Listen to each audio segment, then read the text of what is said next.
Aujourd'hui, c'est la veille des Kadashi, donc de Pandava et Kadashi. Ah oui, demain, Alors, il faut oui. manger, d'après Brihashpati, il faut manger un repas végétarien et des Kadashi. Ah Aujourd'hui non, et après-demain. Parce je qu'on sais fait un pas. jeûne sec.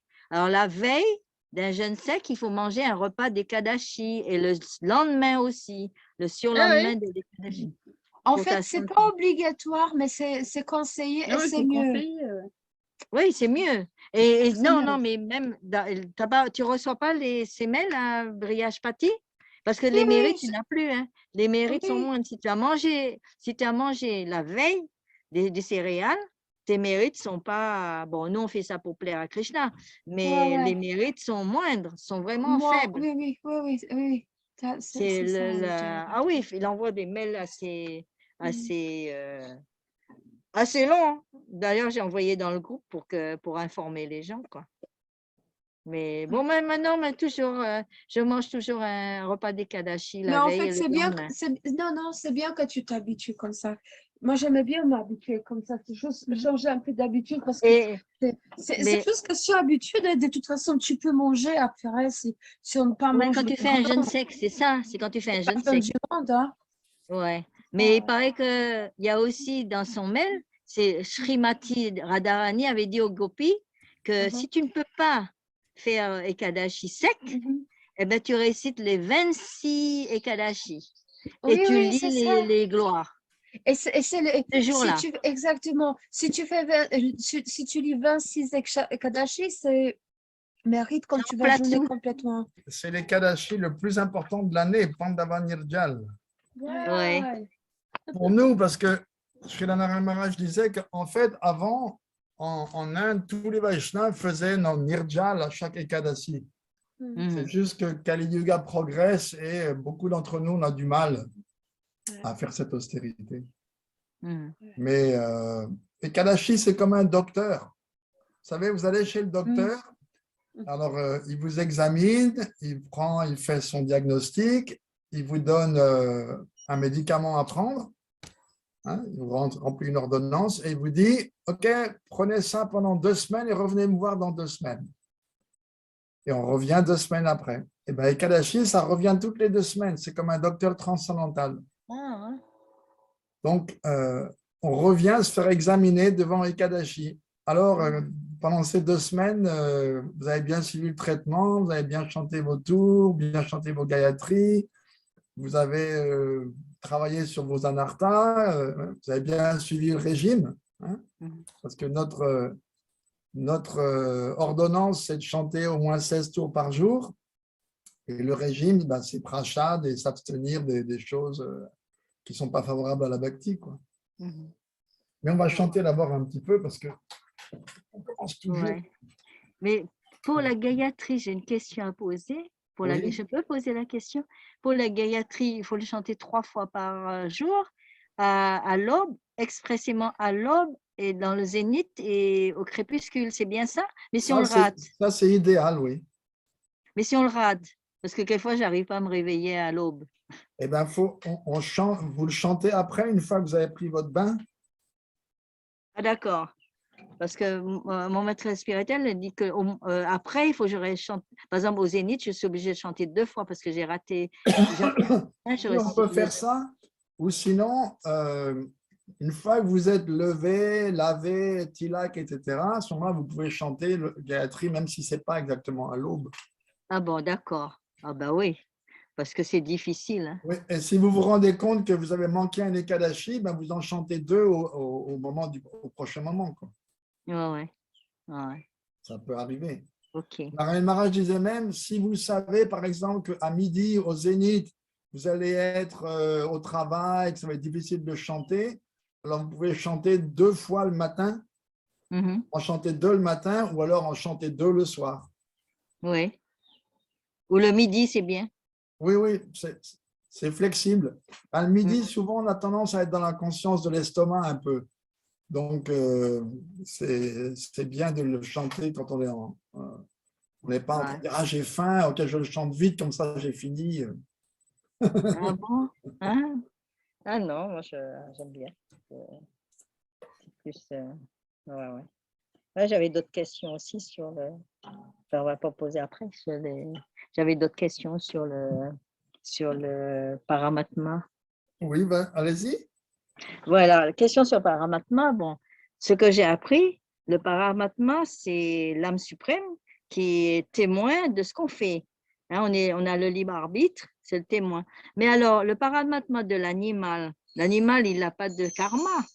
Alors, qu'est-ce qu'il fait le Paramatma de l'animal, de l'insecte ou de. Il se manifeste à lui sous la forme de l'instinct. Donc, c'est bien l'instinct, alors. C'est Oui, ça, c'est le guide. l'instinct, ouais. Parce que sans Paramatma, sans l'aide de Paramatma, on ne peut rien faire. Voilà. Par exemple, le matin, ce n'est pas notre réveil qui nous réveille, c'est Paramatma. Hmm. On ne pourrait pas sortir de l'ignorance si Paramatma ne nous réveillait pas. Ah ouais. Quand on plonge dans le sommeil, Maya nous recouvre tellement que si Paramatma ne nous réveillait pas, on ne pourrait pas sortir. Si Paramatma ne nous permet pas, on ne peut pas lever le bras, on ne peut pas lever la jambe, on ne peut rien faire. Ouais. On est complètement dépendant de Paramatma. Alors, chez les animaux, ils ne se manifestent pas sous la forme d'intelligence spirituelle ou d'intuition, mais sous la forme de l'instinct. Ah ouais. Ah ouais. Donc, le Paramatma nous parle en tant qu'être humain. Si on a la conscience, c'est lui qui nous parle de la La conscience. petite voix à l'intérieur qui vous dit Voilà. Jai Bhakti, non, c'est pas comme ça. Tu as ton libre arbitre, tu fais ou tu fais pas. Oui, oui. Non, mais c'est toujours cette petite voix qui nous parle. Les chrétiens, ils appellent ça la bonne conscience. Voilà. C'est Ouais. Paramatma qui nous parle. Mais c'est un voisin très discret. Il nous parle seulement à la hauteur où on est prêt à écouter. Il ne s'impose jamais. Jamais il va interférer avec le libre arbitre. Ouais. Mais il est sans arrêt en train de nous aider. D'ailleurs, même matériellement, c'est Paramatma qui rappelle à l'âme conditionnée ses plans de la vie passée pour la gratification. C'est Paramatma qui toujours nous aide. Mais dans le cas des dévots, il est pas aussi neutre, il va toujours nous aider dans la direction de la bhakti. Ah ouais. Ah ben c'est bien. Ah d'accord. Allez, Et Krishna. comment savoir que c'est Paramatma et c'est pas notre mental? On peut ça aussi tromper. Tu fais un test. Quand tu vois qu'il y a deux choix, tu dis, tiens, ton mental, à l'intérieur, tu entends la petite voix, parce qu'on entend toujours, il y a deux voix qu'on entend. Une, la plus familière, c'est la voix du mental. C'est tellement familier qu'on est complètement identifié avec elle. Ouais. Et après, derrière, il y a une autre voix qui est la voix de l'intelligence. Ah, ok. Et là, le mental, c'est bien simple. Le mental, lui, il veut toujours se gratifier. Il ne se soucie pas de notre bien-être spirituel. Tout ce qu'il veut, c'est retrouver à nouveau les sensations agréables qu'il a déjà expérimentées. Ça, c'est le voile de raga qui couvre le mental. Alors que l'intelligence, elle est plus proche de l'âme, elle veut notre bien. Donc l'intelligence, c'est cette voix qui nous dit, mais non, pas comme ça. Non. C'est elle qui nous guide. Qui nous guide, ouais. Et Donc, contrôle les quand il y a un sensations. doute, il faut se poser la question, ok, donc là, j'ai deux choix. Soit je suis ça, soit je suis ça. Ok, comment je me sens intérieurement? Comment est l'émotion? Comment est la vibration? Est-ce que c'est léger ou est-ce que c'est pesant? Quand c'est l'intelligence, quand c'est Paramatma, c'est toujours léger. Et quand c'est le mental, c'est toujours plus pesant, plus gluant, plus… Non. On peut voir, on peut sentir. Est-ce que c'est le mental? Est-ce que c'est l'intelligence? Est-ce que c'est Paramatma? Quand c'est Paramatma, c'est toujours positif, c'est toujours plus léger. Il n'y a pas de sentiment d'oppression, il n'y a pas de sentiment de la gorge nouée ou une boule dans l'estomac ou un doute. Et quand c'est le mental, eh ben, il y a plus de passion, il y a plus de… on ne veut pas écouter. Non, non. Le mental, il a tendance aussi à nous faire ne pas écouter la voix de l'intelligence ou pas maintenant. Le mental, c'est Il veut plutôt j'ai prendre envie. toute place. Le mental, c'est j'ai envie. Et l'intelligence, elle discrimine. Oui, mais est-ce que c'est bien? Est-ce que c'est bien pour ma bhakti ou est-ce que c'est juste pour mes sens? Le mental, lui, c'est simple. Lui, il veut simplement toujours expérimenter des sensations agréables qu'il a déjà expérimentées. Il est sans en train de ressasser ça. Il veut toujours nous amener à ça. Et il se fiche éperdument de notre bien-être spirituel. Il s'en fiche. Alors que l'intelligence, elle est concernée par notre bien-être. Donc, c'est simple. Quand le mental, il te tire, il a tendance à te faire dire, même si tu entends l'intelligence en même temps, un peu derrière, le mental dit, non, mais ça va, c'est bon, c'est juste une fois. C'est pas grave. C'est rien. Il va argumenter. Et c'est toujours dans le sens de la gratification. C'est ça, le mental de ce côté-là, c'est toujours très, très clair. Il est toujours en train de nous entraîner vers le bas, vers la jouissance matérielle. Merci. Merci, Marie. Merci beaucoup. Oui, c'est clair. C'est une question qui se pose toujours parce que le mental, il est constamment en train de réagir aux stimulants qu'on reçoit à travers les sens. Et lui, il a un critère qui est établi depuis toujours. C'est un critère jouissif, j'accepte, pas jouissif, je rejette.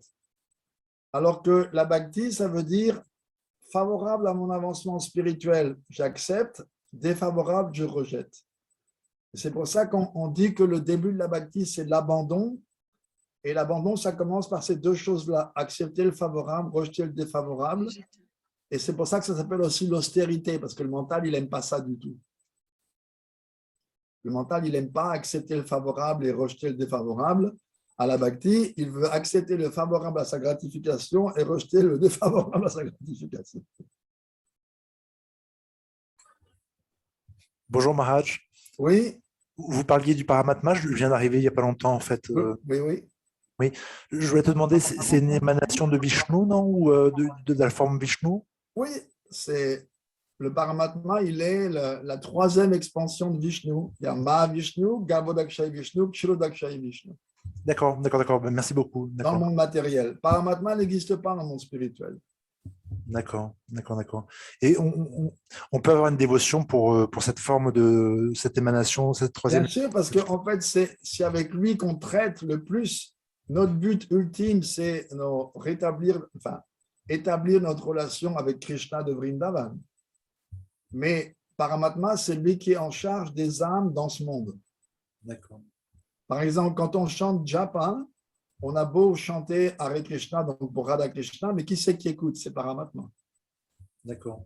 Mahaprabhu dit d'ailleurs dans le Prema Vivarta, je crois, de Jagadananda Pandit, il dit à Jagadananda Pandit une fois dans ses instructions, Paramatma n'est pas différent du Saint-Nom.